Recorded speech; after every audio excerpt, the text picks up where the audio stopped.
আসসালামু আলাইকুম রহমতুল্লাহ ওবারাকাত। স্বাগত আমার অনলাইন ক্লাসে। আমি আমার হোয়াইট বোর্ডে পরিচিতি পর্বের অংশটুকু লিখছি। সবাই এখানে মনোযোগী হও।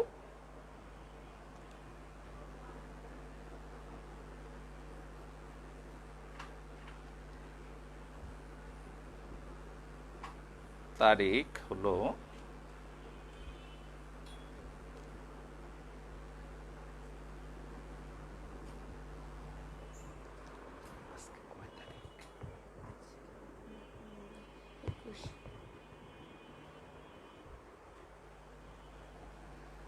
তারিখ হলো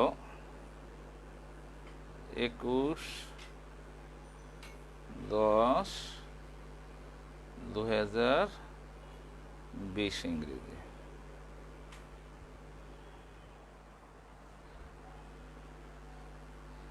আজকে হলো বার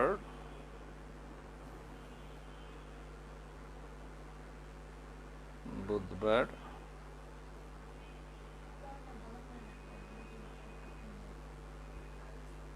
বুধবার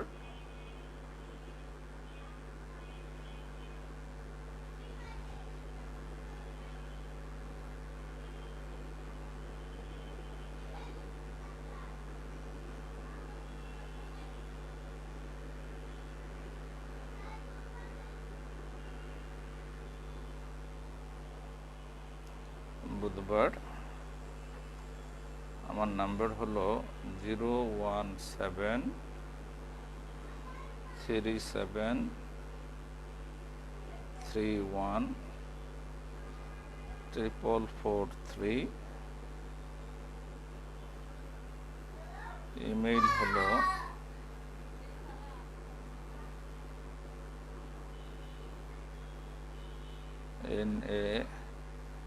na892926@gmail.com mail.com।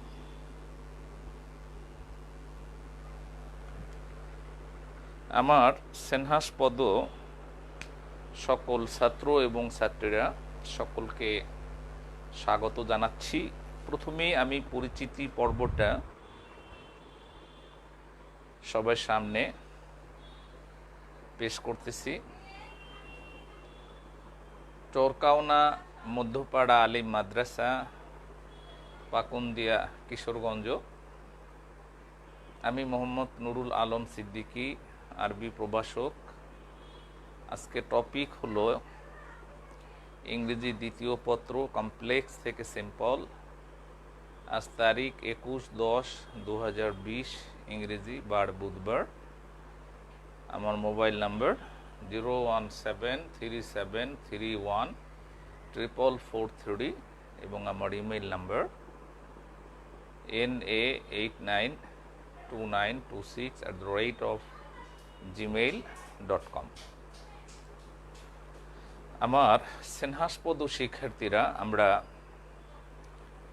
কমপ্লেক্স থেকে সিম্পলের উপরে এর আগের ক্লাসে যে রুলসগুলো ইতিমধ্যে আলোচনা করেছিলাম, আজকে আমি বাকি রুলসগুলো আলোচনা করব। আর আজকে ক্লাসের মাধ্যমে কমপ্লেক্স থেকে সিম্পল সেন্টেন্স এর যতগুলো রুলস আছে সবগুলো রুলস সম্পর্কে আলোচনা শেষ হয়ে যাবে। আমি পূর্বের ক্লাসটা যাতে আমার সকল ছাত্র এবং ছাত্রীদের বুঝতে সুবিধা হয়, এজন্য পিছনের কথাগুলোকে আমি মনে করিয়ে দেই, রিভিশন করিয়ে দিই। এজন্য প্রথমে আমি বলে নিচ্ছি যে ইংরেজিতে সেন্টেন্স এর সংজ্ঞা হলো যখন এক বা একাধিক ওয়ার্ডস একত্রিত হয়ে একটি পূর্ণাঙ্গ মনের ভাব ব্যক্ত করে তখন তাকে সেন্টেন্স বা বাংলায় বাক্য বলা হয়। और ইংরেজি সংজ্ঞাটা হলো when some words mixes together and express a complete sense then it is called sentence। এই সেন্টেন্সকে দুই ভাগে বিভক্ত করা হয়েছে, একটি হলো অর্থভেদে আরেকটি হলো গঠনভেদে। আমরা সবাই জানি অর্থভেদে সেন্টেন্স 5 প্রকার আর গঠনভেদে সেন্টেন্স হলো 3 প্রকার। আমার আজকের আলোচনাটা হলো গঠনভেদে যে 3 প্রকার সেন্টেন্স আছে সেটার উপরে। গঠনভেদে যে 3 প্রকার সেন্টেন্স আছে এর 1 নম্বর হলো সিম্পল সেন্টেন্স সরল বাক্য, 2 নম্বর হলো কম্পাউন্ড সেন্টেন্স যৌগিক বাক্য, 3 নম্বর হলো কমপ্লেক্স সেন্টেন্স জটিল বাক্য। আমরা ইতিপূর্বেকার ক্লাসগুলোতে কমপ্লেক্স থেকে সিম্পল সেন্টেন্স গঠন করার বেশ কয়েকটি রুলস সম্পর্কে অবগত হয়েছি। আজকে আমরা বাকি রুলসগুলো সম্পর্কে অবগত হব। প্রসঙ্গক্রমে আমি আবার একটু সংজ্ঞা তোমাদেরকে মনে করিয়ে দিচ্ছি।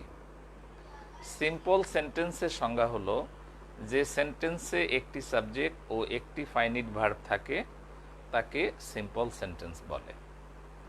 কম্পাউন্ড সেন্টেন্সের সংজ্ঞা হলো যে সেন্টেন্সের মধ্যে দুটি স্বাধীন ক্লোজ অ্যাডভার্ব দ্বারা যুক্ত হয় তাকে কম্পাউন্ড সেন্টেন্স বা যৌগিক বাক্য বলে। আর কমপ্লেক্স সেন্টেন্সের সংজ্ঞা হলো যে সেন্টেন্সের মধ্যে একটি স্বাধীন ক্লোজ ও আরেকটি পরাধীন ক্লোজ থাকে এবং কনজাংশন হিসেবে অ্যাডভার্ব ছাড়া অন্য কনজাংশনগুলো ব্যবহৃত হয় তাকে কমপ্লেক্স সেন্টেন্স বা জটিল বাক্য বলে। মূলত সিম্পল সেন্টেন্সকে সিম্পল সেন্টেন্স এ কারণে বলা হয় যেহেতু সেখানে সাবজেক্ট থাকে একটা, ফাইনিট ভার্ব থাকে একটা। আর আমরা সবাই জানি যে সেন্টেন্স ইংরেজিতে গঠন করতে হলে কমপক্ষে একটি সাবজেক্ট, একটি ফিনিট ভার্ব ও একটি অবজেক্ট দরকার হয়।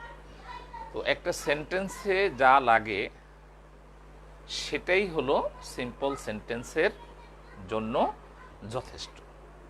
যেমন আমরা কোনো মানুষ যদি খুব স্বাভাবিকভাবে চলাফেরা করে তাকে যেমন আমরা একজন সিম্পল মানুষ বলি, সরল মানুষ বলি, ঠিক সেন্টেন্স হতে যা লাগে তাই যে সেন্টেন্সের মধ্যে থাকে উভয় সিম্পল সেন্টেন্স। আর এর ব্যাখ্যা হলো একটা সাবজেক্ট, একটা ফাইনিট ভার্ব, আর সাবজেক্টের সাথে যে ভার্বটা থাকে ওই ভার্বটা কি বলা হয় ফাইনিট ভার্ব। আর সাবজেক্টের সাথে না থেকে যদি সাবজেক্টের আগে অথবা ফাইনিট ভার্বের পরে যে ভার্ব বসে সেগুলোকে নন ফাইনিট ভার্ব বা অসমাপিকা ক্রিয়া বলে।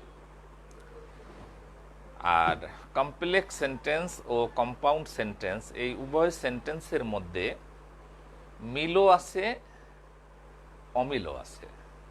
মিলটা হলো একটা কম্পাউন্ড ও একটা কমপ্লেক্স সেন্টেন্সের মধ্যে মোট 5টি জিনিস থাকে, 2টা সাবজেক্ট, 2টা ফাইনিট ভার্ব ও একটা কনজাংশন। কম্পাউন্ডেও এই 5টা জিনিস থাকে, কমপ্লেক্সেও এই 5টা জিনিস থাকে। এটা হলো মিলের দিক। আর অমিলের দিকটা হলো একটা কম্পাউন্ড সেন্টেন্সের মধ্যে যে ক্লোজ দুটো থাকবে আর একটা কম্পাউন্ড সেন্টেন্সের মধ্যে যে ক্লোজ দুটো থাকবে এই ক্লোজ দুটোর ধরন আলাদা আলাদা। কম্পাউন্ড সেন্টেন্স তথা যৌগিক বাক্যের মধ্যে যে দুটো ক্লোজ থাকে সেই ক্লোজ দুটো আলাদা আলাদাভাবে নিজেদের অর্থ নিজেরাই স্বাধীনভাবে দিতে পারে। পক্ষান্তরে একটা কমপ্লেক্স সেন্টেন্সের মধ্যে একটি ক্লোজ থাকে স্বাধীন আর দ্বিতীয় ক্লোজটি থাকে পরাধীন। একটির সাথে অন্যটির সম্পর্কটা থাকে পরাধীনতার। কমপ্লেক্স সেন্টেন্সে একটা ক্লোজ থাকে স্বাধীন আর একটা ক্লোজ থাকে পরাধীন। পরাধীন ক্লোজটা স্বাধীন ক্লোজের সাথে না মিলে তার অর্থকে পূর্ণাঙ্গতা দিতে সক্ষম হয় না। এ কারণেই কমপ্লেক্সকে কমপ্লেক্স বলা হয়। যেহেতু কমপ্লেক্স সেন্টেন্সে একটা ক্লোজ থাকে স্বাধীন আর একটা ক্লোজ থাকে পরাধীন, একটা স্বাধীন একটা পরাধীন, একটা পরাধীন একটা স্বাধীন, এভাবে থাকে। এ কারণেই কমপ্লেক্সকে কমপ্লেক্স বলা হয়। আর কম্পাউন্ডকে এই কারণেই কম্পাউন্ড বলা হয় যেহেতু কম্পাউন্ডের মধ্যে যে দুটো ক্লোজ থাকে দুটি ক্লোজই থাকে স্বাধীন, একটি অন্যটির উপরে এখানে নির্ভরশীল হয় না। আমার সেনহাসপদ শিক্ষার্থীরা, এবার আমি কমপ্লেক্স থেকে সিম্পল সেন্টেন্স গঠন করার বাকি রুলসগুলো হোয়াইট বোর্ডে লিখে আলোচনা করে দিচ্ছি এবং আমার হোয়াইট বোর্ডে এখন যে লেখাটুকু বিদ্যমান রয়েছে এই লেখাটুকুকে মুছে দিচ্ছি।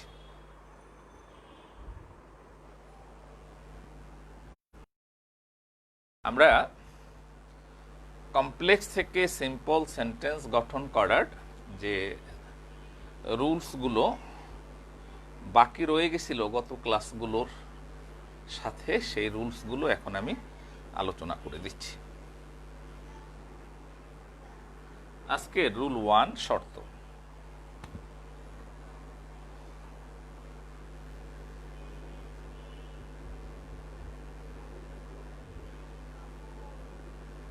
রুল 1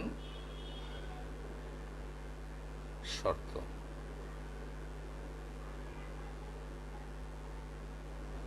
কমপ্লেক্স সেন্টেন্সের মধ্যে হোয়াট থাকা।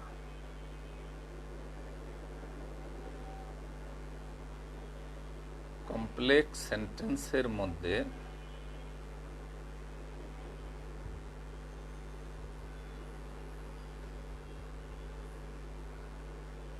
হোয়াট থাকা।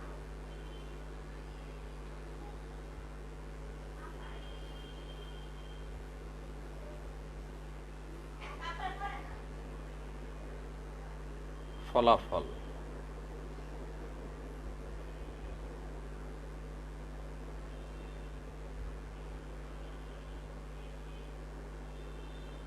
হোয়াট উঠে যাবে।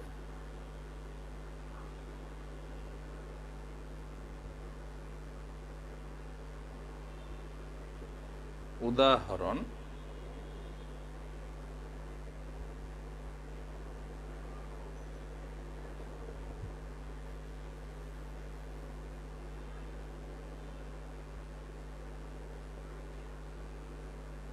I know what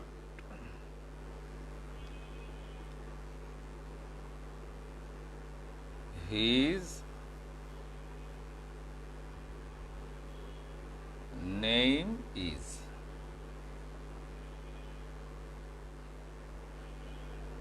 এবার সিম্পল।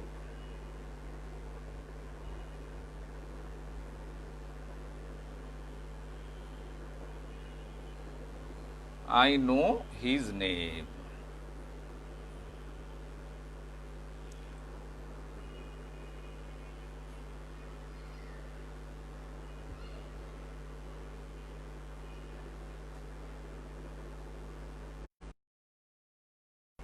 আমার সেনহাসপদ শিক্ষার্থীরা খেয়াল করে দেখো কিভাবে এই রুলসের আলোকে সেন্টেন্সটি তৈরি হলো।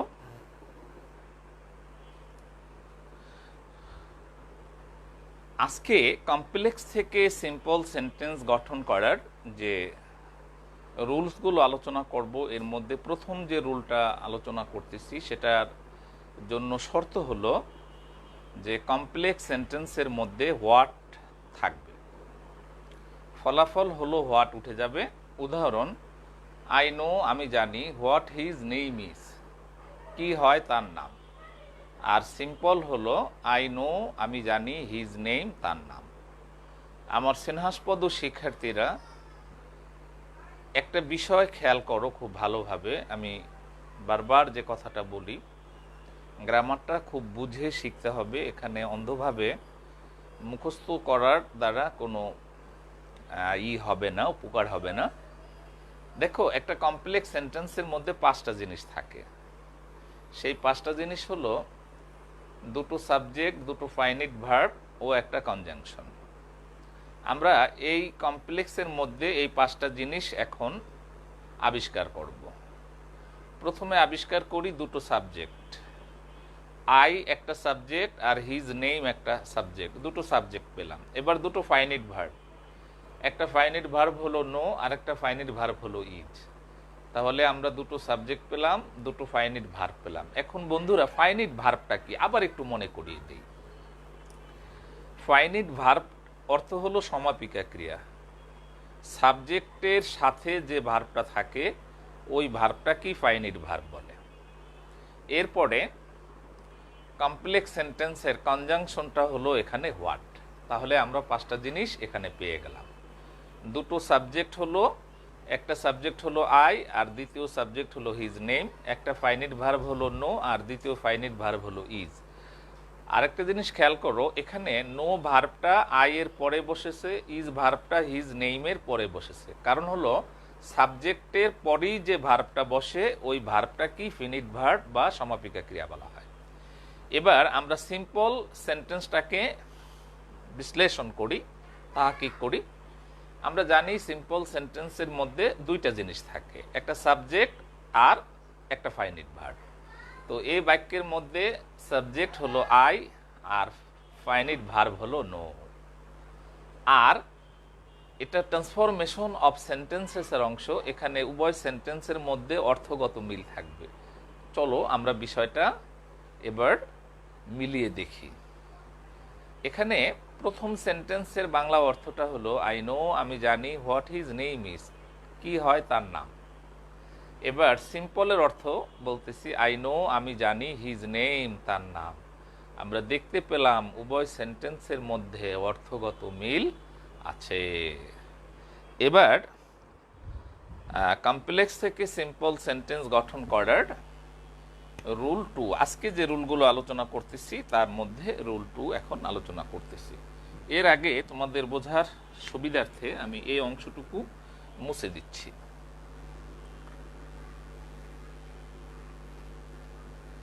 মুছে দিয়ে এরপরে আমি লিখতেছি রুল 2।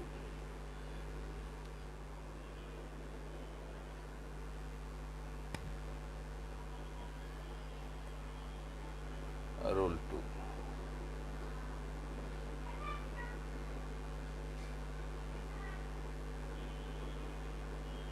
রুল 2, শর্ত।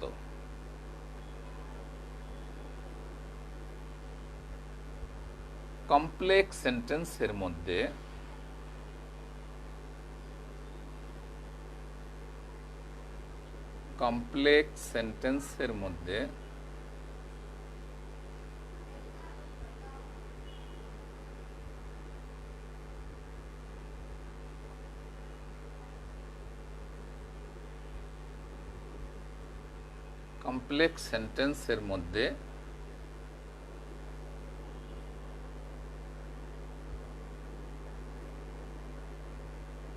it is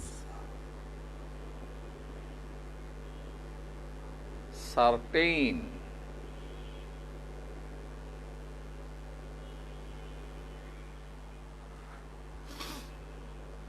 থাকবে।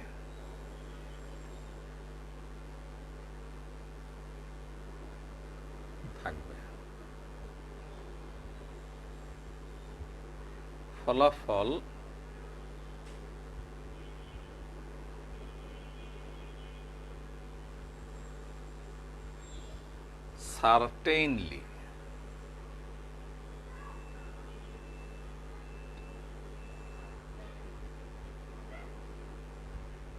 certainly, উদাহরণ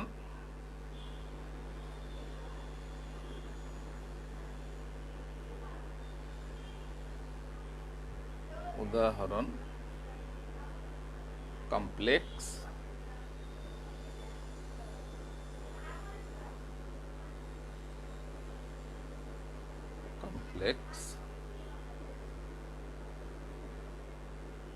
it is certain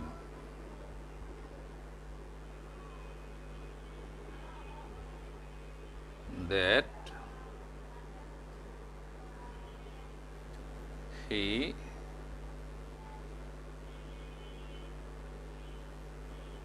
must come today.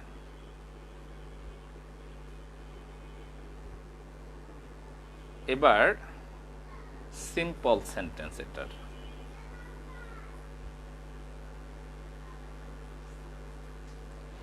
আমার স্নেহাস্পদ শিক্ষার্থীরা ইট ইজ সার্টেইন টোটালটার পরিবর্তে শুধু বসবে সার্টেইনলি এবং conjunction that. It is certain এর পরিবর্তে বসবে সার্টেইনলি শুরুতেই এবং কনজাংশন এখানে যেটা আছে দ্যাট এটা উঠে যাবে। তাহলে সিম্পল সেন্টেন্সটা দাঁড়ালো সার্টেইনলি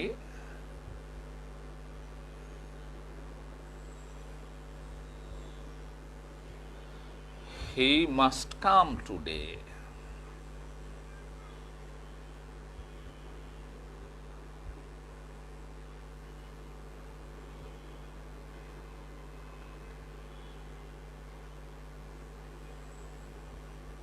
চলো এবার আমরা প্রমাণ করি যে আগেরটা কমপ্লেক্স কিভাবে হবে আর পরেরটা সিম্পল কিভাবে হবে, এটা আমরা প্রমাণ করার চেষ্টা করি। এবার আমরা একটু আগেই আলোচনা করেছিলাম যে কমপ্লেক্সে 5টা জিনিস থাকে আর সিম্পলে 2টা জিনিস থাকে। তো কমপ্লেক্সে 5টা জিনিস বলতে আমি বুঝিয়ে থাকি যে কমপ্লেক্সে সাবজেক্ট থাকে 2টা,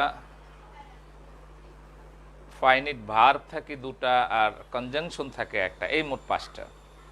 আর সিম্পলে থাকে একটা সাবজেক্ট আর একটা ফিনিট ভার্ব। আর আমরা জানি সাবজেক্টের সাথে যে ভার্বটা বসে ওই ভার্বটাই হলো ফিনিট ভার্ব। তো চলো আমার সেনাসবদ্ধ শিক্ষার্থী ছাত্র ও ছাত্রীরা আমরা বিষয়টা প্রুভ করি। কমপ্লেক্স 2টো সাবজেক্ট আগে খুঁজি।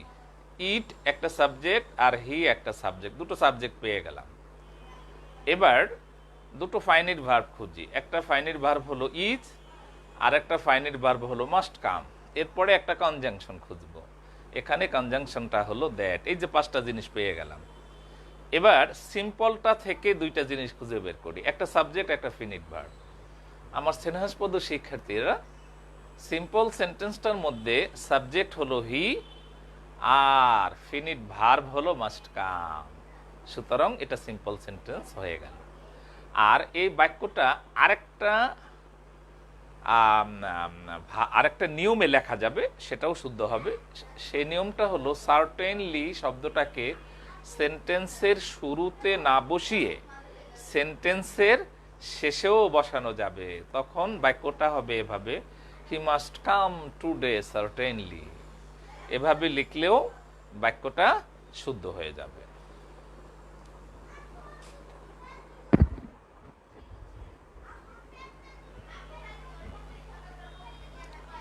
এরপরে পরের রুলটা আমি এখানে আবার লিখে দিচ্ছি এবং এই অংশটা আগে মুছে নিচ্ছি।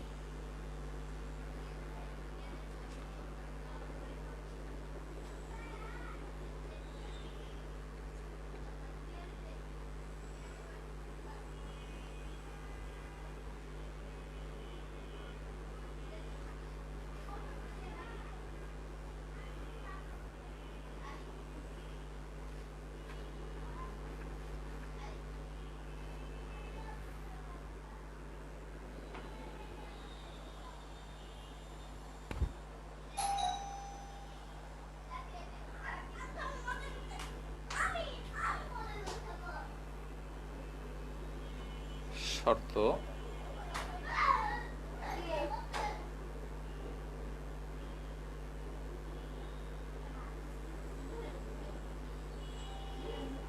রুল 3 শর্ত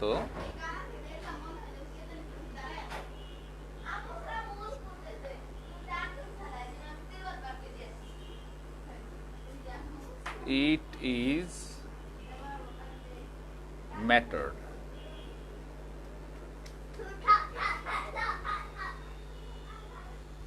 ইট ইজ ম্যাটার থাকা।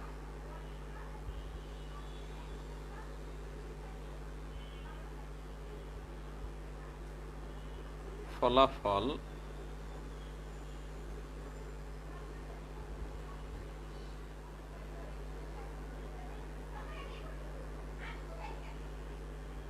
ইহা উঠে যাবে।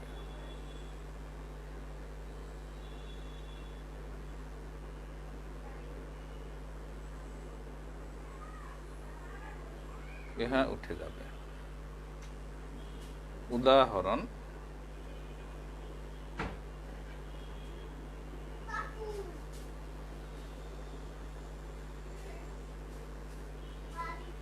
উদাহরণ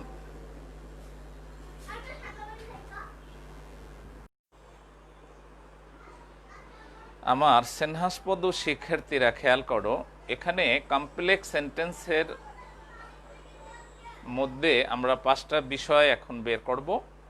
একটা হলো দুটো সাবজেক্ট, দুটো ফিনিট ভার্ব এবং একটা কনজাংশন। কমপ্লেক্সের মধ্যে দুটো সাবজেক্ট হলো ইট, দ্বিতীয়টি হলো হি, আর দুটো ফিনিট ভার্ব হলো ইজ, আরেকটি হলো মেগো, আর কনজাংশন হলো এখানে দ্যাট। পক্ষান্তরে সিম্পলের মধ্যে আমরা দেখতেই পাচ্ছি একটি সাবজেক্ট হলো হি, আরেকটি ফিনিট ভার্ব হলো মেগো। আমার সেনহাসপদ শিক্ষার্থীরা, আমরা কমপ্লেক্স থেকে সিম্পল সেন্টেন্স গঠন করার সবগুলো রুলস নেক্সট ক্লাসে কন্ডিশনালস সম্পর্কে আলোচনা করব। আজকে কমপ্লেক্স থেকে সিম্পল সেন্টেন্সের উপরে যতগুলো রুলস আছে সব রুলসগুলো আলোচনা শেষ করলাম। আগামীকাল আলোচনা করব কন্ডিশনালস সম্পর্কে ইনশাআল্লাহ। আমার সবগুলো ক্লাস ইংলিশ সেকেন্ড পেপারের উপরে ইতিমধ্যে যেগুলো আমি আমার নিজের আইডি থেকে এবং আমার মাদ্রাসার পেজ থেকে দিয়েছি, সবগুলো ক্লাসকে নিয়মিতভাবে একত্রিত হয়ে দেখার জন্য আমার সকল ছাত্র ছাত্রীদেরকে আমি পরামর্শ দিচ্ছি। এতে ইংলিশ সেকেন্ড পেপারের উপরে তোমাদের সুন্দর ধারণা তৈরি হয়ে যাবে। তো আমি এবার তোমাদের সবার কাছ থেকে বিদায় নিচ্ছি। আসসালামু আলাইকুম রহমতুল্লাহ।